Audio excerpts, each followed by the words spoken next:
Assalamualaikum warahmatullahi wabarakatuh. Waalaikumsalam. Ketemu lagi bersama saya Taufik Ridwan dari channel YouTube yang keren, yaitu The Professor Talk ID. Nah, isinya semuanya para guru besar, orang-orang top di Indonesia.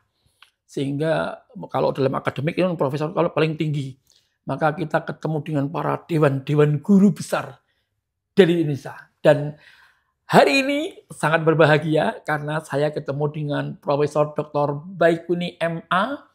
Beliau Ketua Dewan Guru Besar UGM. Dan beliau juga Ketua Majelis Dewan Guru Besar se-Indonesia. Bayangin, di bawah beliau itu atau bersama beliau itu ada kurang lebih 8.000 lebih guru besar se-Indonesia dengan beragam keilmuan. Assalamualaikum, Prof. Ya, waalaikumsalam. Apa kabar? Alhamdulillah, sehat-sehat, Prof. Sehat. Prof, gimana nih? Keadaan baik-baik toh? Alhamdulillah ini sehat. Ya. Menjelang April gitu ya. Kalau orang mengatakan April Mop. Nah, kira-kira mudah-mudahan bangsa kita semakin baik ya. Ini kok rasanya kok semakin waduh jauh dari harapan.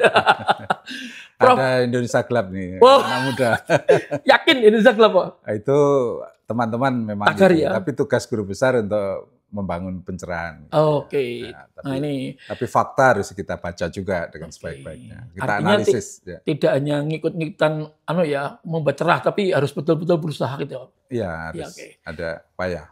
Oke, Prof, kalau ngomong soal Indonesia Gelap, tagarnya udah lewat ya, tapi tetap dirasakan. Ya. Lalu apa yang dilakukan oleh para guru besar tadi katakan akan membuat untuk bagaimana cerah, tapi juga dengan keadaan senyatanya realitas. Ya, ini kita melihat ya situasi memang demikian macam-macam situasinya ya di awal tahun 2025 ini, dan para mahasiswa, para pemuda menyatakan ya, Indonesia gelap di mana-mana ya. Karena memang belum ada harapan yang memberikan peluang bagi anak muda untuk lebih baik keadaannya. Nah, kita para guru besar tentu juga menganalisis keadaan. Memang banyak sekali kebijakan yang belum mencerminkan kedaulatan dan keberpihakan pada rakyat banyak ya. Nah, tentu kita menganalisis dengan data, fakta, dan fenomena itu kita berikan satu perspektif ya, agar ada semacam pandangan baru yang mengingatkan kepada para penguasa, dan juga tugas kita sebagai guru besar memang menjadi menegakkan ya integritas akademik dan moral etika dalam berbangsa dan bernegara itu. Sehingga ini kita menggunakan medium untuk bertukar pikiran.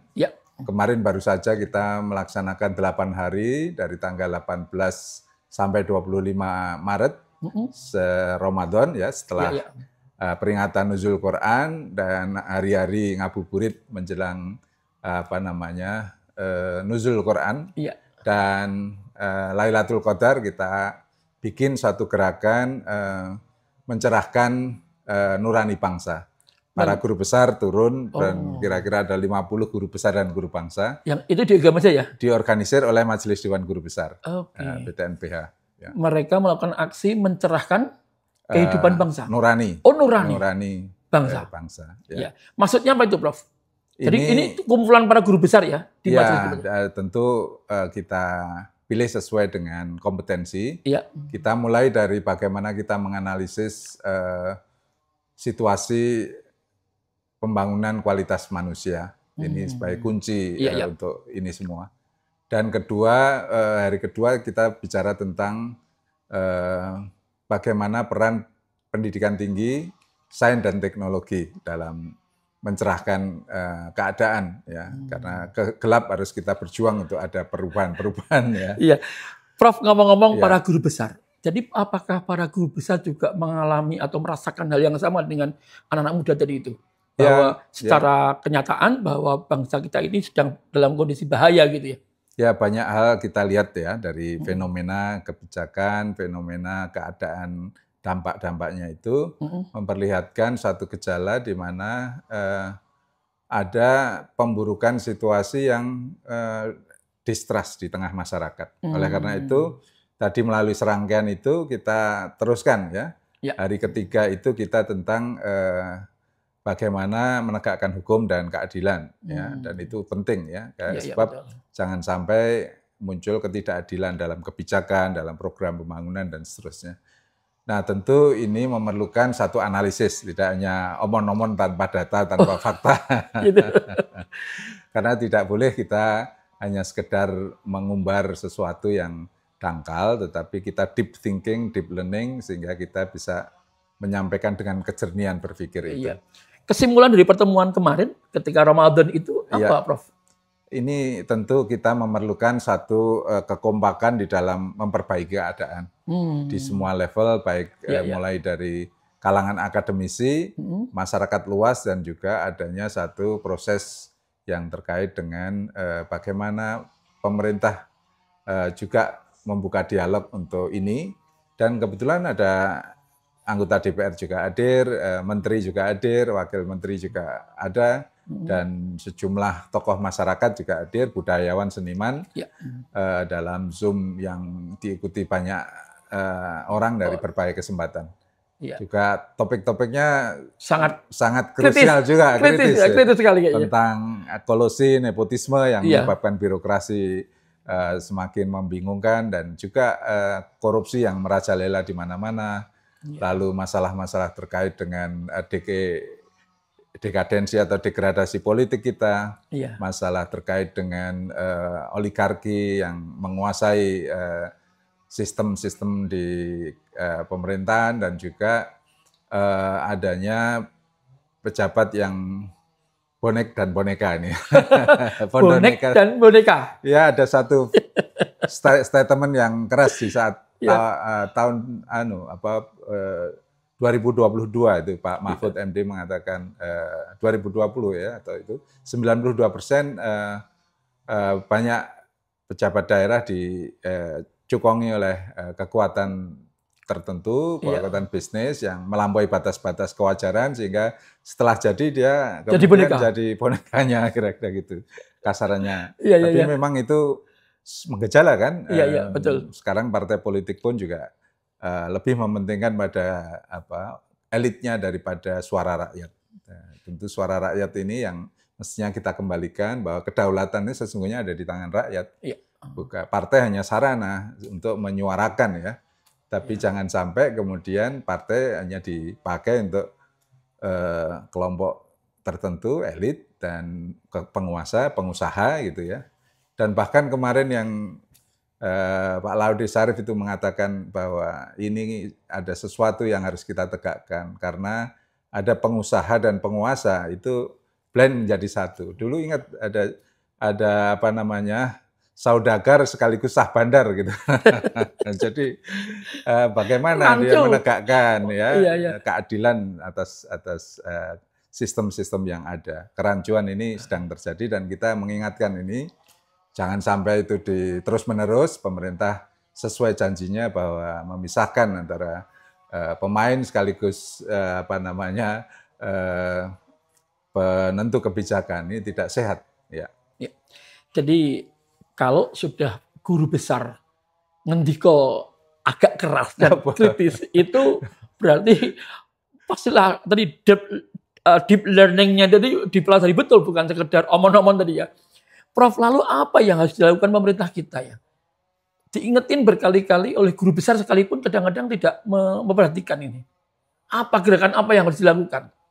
Ya, kalau para akademisi, para kiai, para ahli tidak lagi didengar, tinggal suara alam dan suara dari Tuhan ya. Semesta ini sangat penting ya. Kita harus merefleksikan bahwa kondisi sebelum reformasi dulu kan ada krisis ya. Dan itu sudah diingatkan berkali-kali oleh para ahli, tetapi akhirnya terjadi krisis ekonomi dan krisis ekologi, yaitu kemarau panjang di tahun 97, dan akhirnya terjadi krisis multidimensi 98 ganti rezim.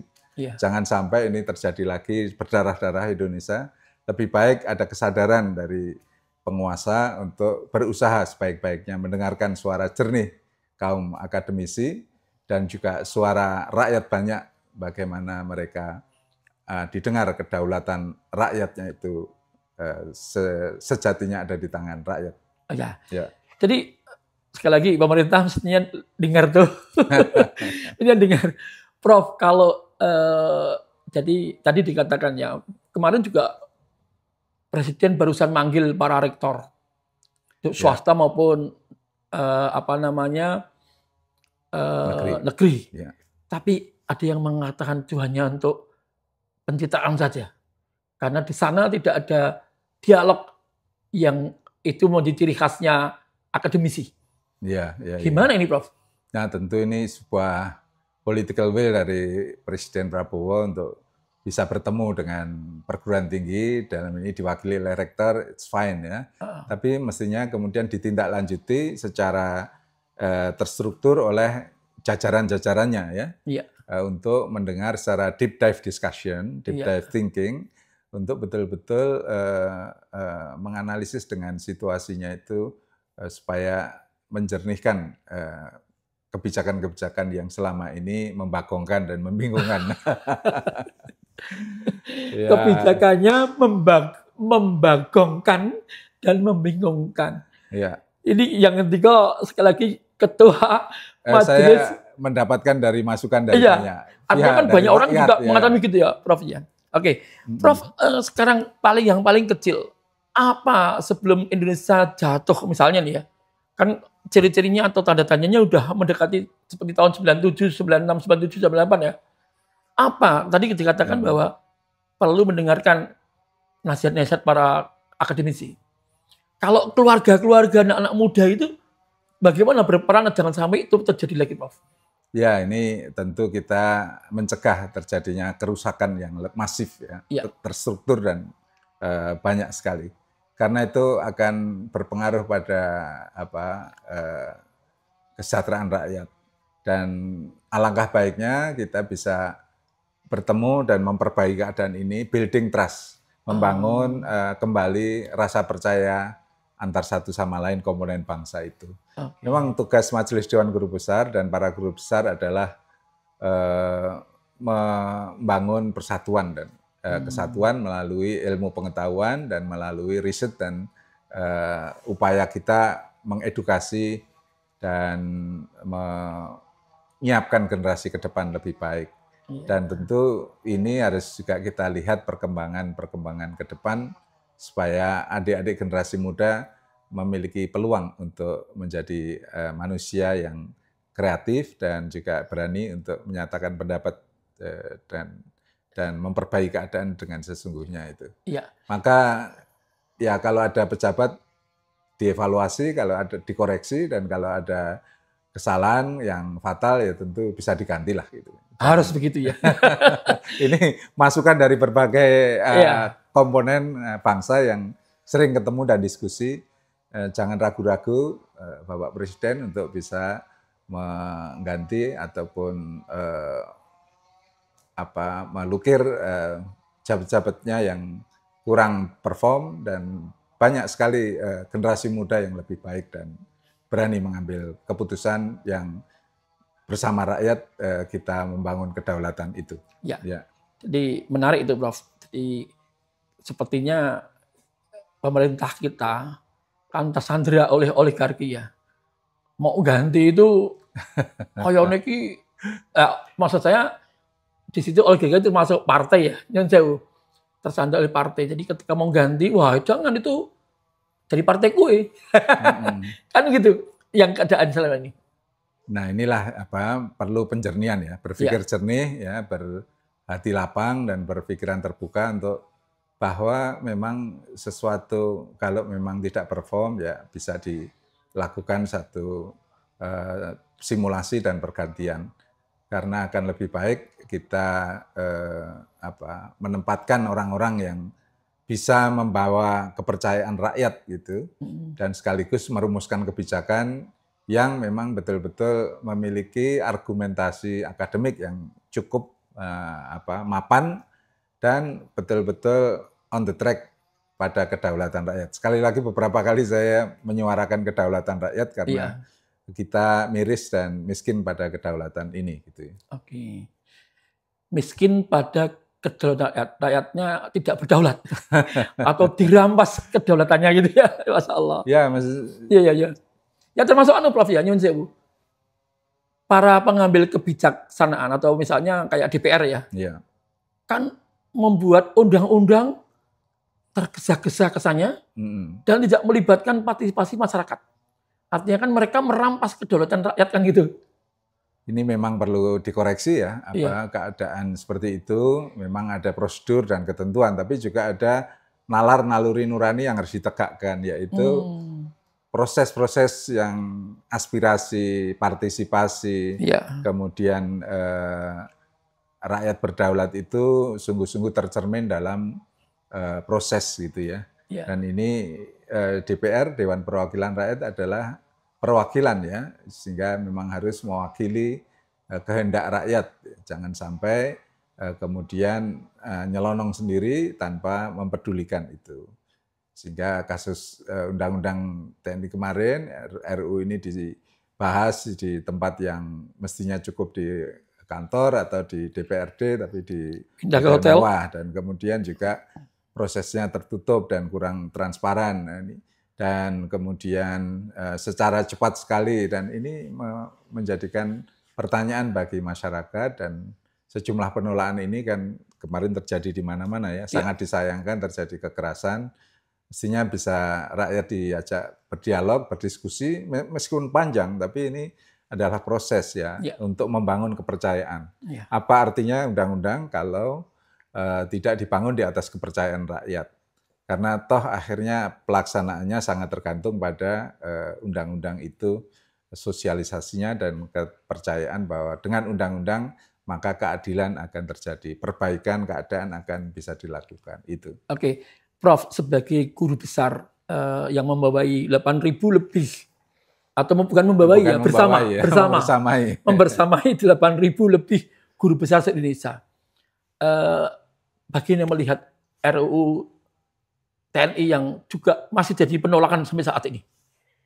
Ya, kita bisa menyuarakan ya dengan academic work, dengan satu naskah akademik yang baik, tentu itu akan membangun kepercayaan.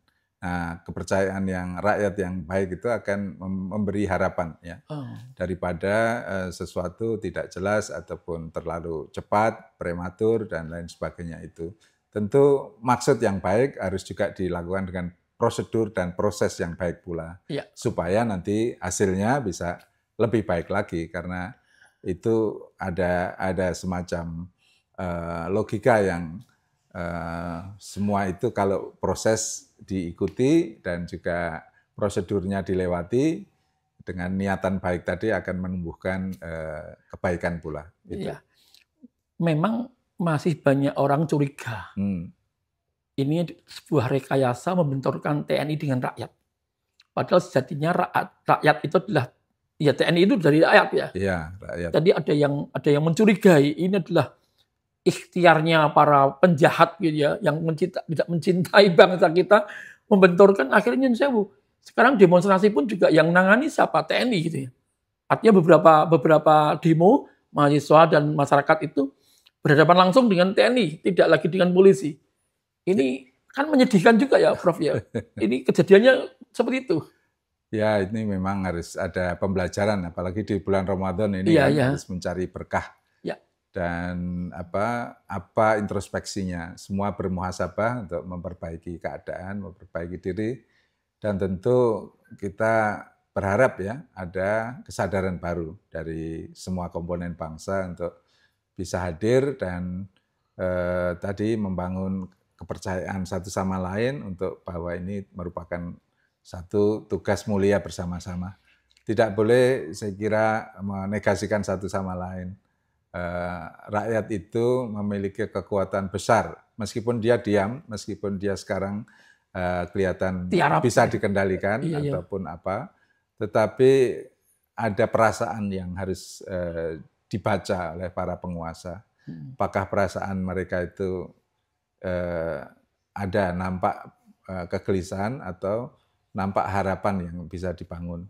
Oleh karena itu tidak hanya secara kuantitatif itu bisa diterjemahkan, tapi secara kualitatif bahwa aspirasi juga adalah ekspresi dari jiwa dari masyarakat itu.